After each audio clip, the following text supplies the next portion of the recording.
Yoshua का ग्रंथ अध्याय 10। गिबोन के विरुद्ध 5 राजाओं की गुटबंदी।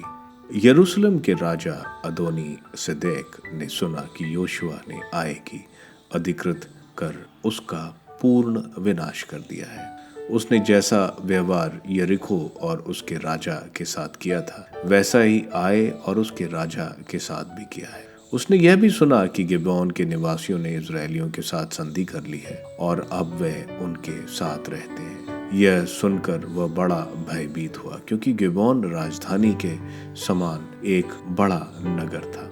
वह आय से भी बड़ा था और उसके सब पुरुष वीर योद्धा थे। इसलिए यरूशलेम के राजा अदोनी सदैक ने हेबोन के राजा होहाम, यमुर्त के राजा पिराम, लाकीश के राजा यफिया और एग्लोन के राजा दाबीर के पास यह संदेश भेजा कि आप मेरी सहायता के लिए आए, जिससे हम गिबोन को पराजित करें, क्योंकि उसने योशुआ और इस्राएलियों के साथ संधि कर ली है। इसलिए यह 5 अमोरी राजा अर्थात यरूशलेम का राजा, हेब्रोन का राजा, युमर्त का राजा, लाकीश का राजा और एग्लोन के राजा मिलकर अपनी सेनाओं के साथ आए और इन्होंने गिबोन को घेर कर उस पर आक्रमण कर दिया।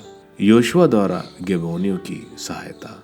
तब गिबोन के निवासियों ने गिलगैल के पास पड़ाव डाले योशुआ को यह संदेश भेजा, आप अपने दासों का त्याग न करें, आप हमारी रक्षा और सहायता के लिए जल्द ही हमारे पास आए, क्योंकि पहाड़ी प्रांत में रहने वाले सब अमोरी राजा हमारे विरुद्ध एकत्र हो गए हैं। तब योशुआ ने गिलगाल से अपनी समस्त सेना और सबसे वीर योद्धाओं के साथ प्रस्थान किया।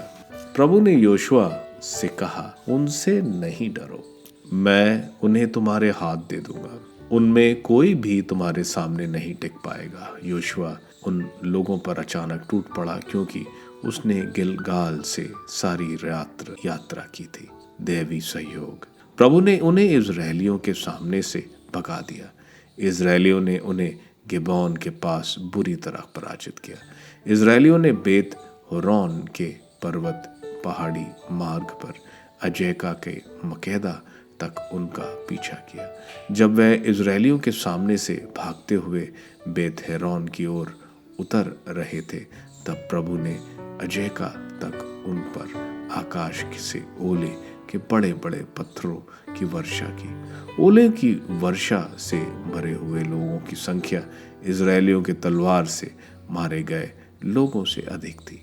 जिस दिन प्रभु ने अमोरियों को इजरायलियों के हवाले कर दिया, उस दिन योशुआ ने इजरायलियों के सामने ही प्रभु से यह कहा, सूर्य तुम गिबोन के ऊपर ठहरो, चंद्रमा तुम आयोन की घाटी पर। जब तक राष्ट्र ने अपने शत्रुओं से बदला नहीं लिया, तब तक सूर्य ठहरा और चंद्रमा रुक गया, जैसे कि शायार की ग्रंथ में लिखा है।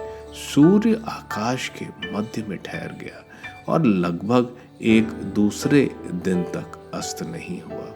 ना तो पहले और ना कभी बाद में ऐसा दिन आया जब प्रभु ने मनुष्य की प्रार्थना इस प्रकार सुनी हो। निश्चय ही प्रभु इज़राइल के लिए युद्ध कर रहा था। इसके बाद योशुआ की सब इज़राइलियों के साथ शिविर में लौट आए।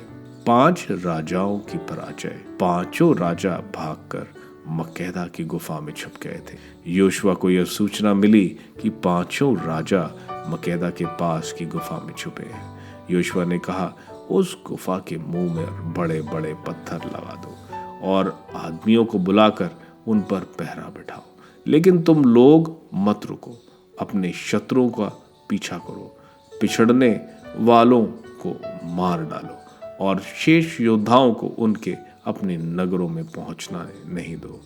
प्रभु तुम्हारे ईश्वर ने उन्हें तुम्हारे हाथ दे दिया है।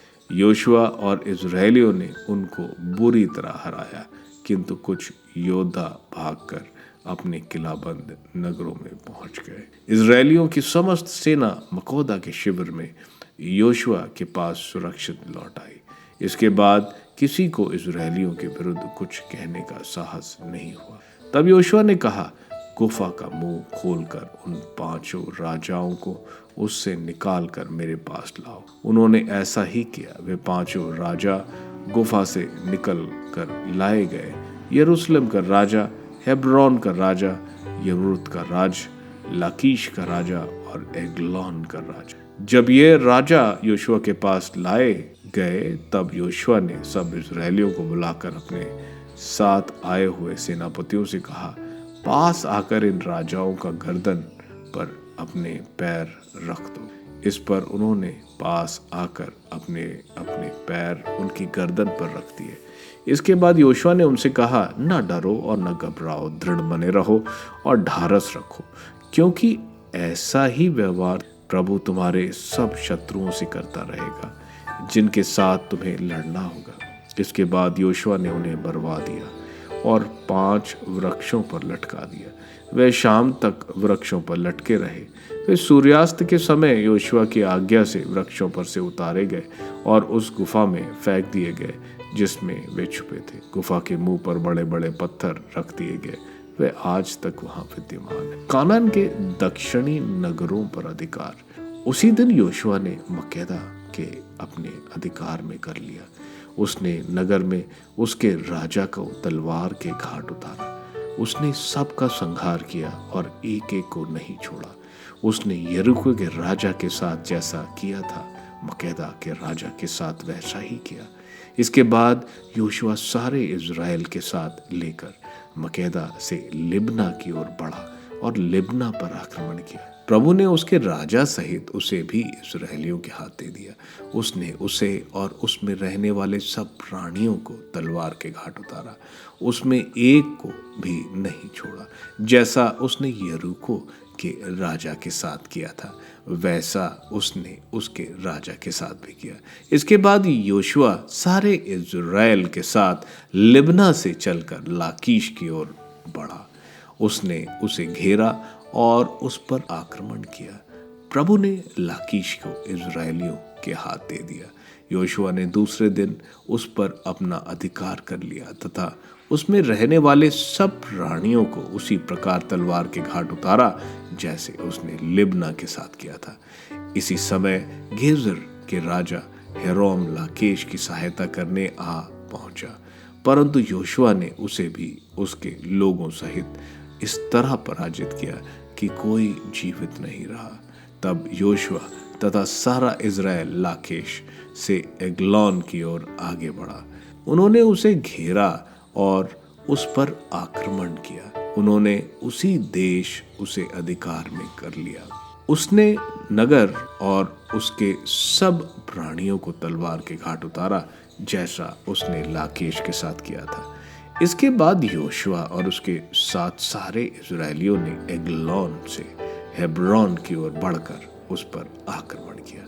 उन्होंने उसे अधिकार में कर लिया और उसके राजा, उसके सब गांवों और उसके सब प्राणियों को तलवार के घाट उतारा।